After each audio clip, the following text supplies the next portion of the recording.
दोस्तों, आज हम बात करने जा रहे हैं उस आवाज की जिसने ओडिया म्यूजिक इंडस्ट्री को एक नई पहचान दी। वो आवाज जो दिल को चीरकर निकल जाती थी, जो खुशी भी देती थी और दर्द भी महसूस करवाती थी। हाँ, हम बात कर रहे हैं ह्यूमेन सागर की। लेकिन उनकी जिंदगी सिर्फ सफलता की कहानी नहीं थी।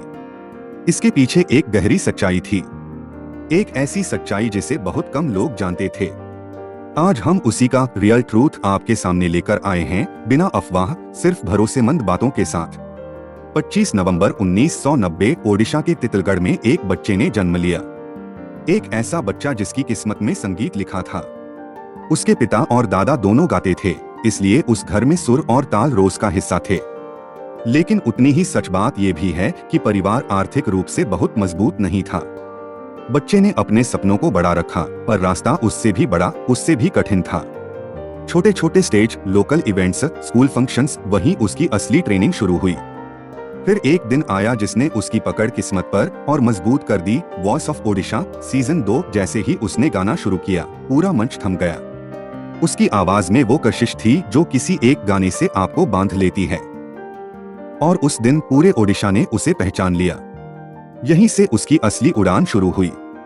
इसके बाद फिल्म इश्क तू ही तू का टाइटल ट्रैक आया, जिसने उसे स्टार बना दिया। लोगों ने कहा, ये आवाज सिर्फ गाने वाली नहीं, दिल में चुभने वाली है। और सच भी यही था। ह्यूमेन सागर ने रोमांस गाया, दर्द गाया, भक्ति गाई और हर जॉनर में अपनी पहचान बनाई। उनके गानों ने करोड़ों व्यूज हासिल किए, कॉन्सर्ट्स हाउसफुल रहने लगे और ओडिशा के हर घर में एक नाम गूंजने लगा, ह्यूमेन सागर। उनकी निजी जिंदगी में भी कई मोड़ आए। उन्होंने श्रेया मिश्रा से शादी की। दोनों की जोड़ी शुरुआत में खूब चर्चा में रही, लेकिन समय के साथ उनके रिश्ते में उतार चढ़ाव आने लगे। सोशल मीडिया पर इन मुद्दों को बहुत उछाला गया, कई बातें फैलाई गईं, लेकिन सच ये है कि दोनों के मतभेद निजी थे और दुनिया को जो दिखाई देता है वो अक्सर पूरा सच नहीं होता। जैसे जैसे उनका नाम बढ़ा, वैसे वैसे अफवाहें भी बढ़ी। कुछ लोगों ने कहा कि उन्हें शराब की समस्या थी। किसी ने कहा कि घर में लगातार झगड़े होते थे। किसी ने धार्मिक झगड़े की बात उठाई तो किसी ने कहा कि वो आर्थिक रूप से टूट गए थे। लेकिन इन सबका सच एक जैसा नहीं है। कई बातें साबित नहीं हैं, कई सिर्फ सोशल मीडिया की धारणाएं थीं और कुछ बातें आधे अधूरे सच पर आधारित थीं। जो निश्चित है वो ये कि वो कई व्यक्तिगत संघर्षों से गुजर रहे थे, जिनकी पूरी कहानी बाहर नहीं आई। 2025 में उनकी सेहत लगातार गिरने लगी। मंच पर उनकी मुस्कान दिखाई देती थी, लेकिन भीतर से वो एक बड़ी, बहुत भारी लड़ाई लड़ रहे थे।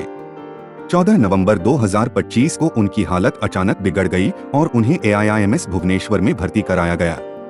डॉक्टरों ने जो स्थिति बताई वो बेहद गंभीर थी, multi organ dysfunction syndrome, acute chronic liver failure और सीवियर निमोनिया। ये एक दिन की बीमारी नहीं थी, ये शरीर पर लंबे समय से चले आ रहे दबाव, तनाव और कमजोरी का परिणाम था। 17 नवंबर 2025 की रात 9:08 पर वो आवाज जिसने लाखों दिलों को छुआ था, हमेशा के लिए खामोश हो गई। उस रात ओडिशा रोया, फैंस टूट गए और पता चला कि जो कलाकार दूसरों के दर्द को गाकर कम कर देता है, वो खुद अंदर से कितना टूटा हुआ हो सकता है। तो सच्चाई क्या है? सच्चाई ये है कि ह्यूमेन सागर एक असाधारण कलाकार थे। उन्होंने संघर्ष देखा, विवाद झेले, गलतियां भी की होंगी और अपनी निजी लड़ाइयों से जूझते भी रहे। लेकिन इन सबसे ऊपर एक बात हमेशा रहेगी, उन्होंने अपनी आवाज से करोड़ों दिलों में जगह बनाई और यही उनकी सबसे बड़ी पहचान है।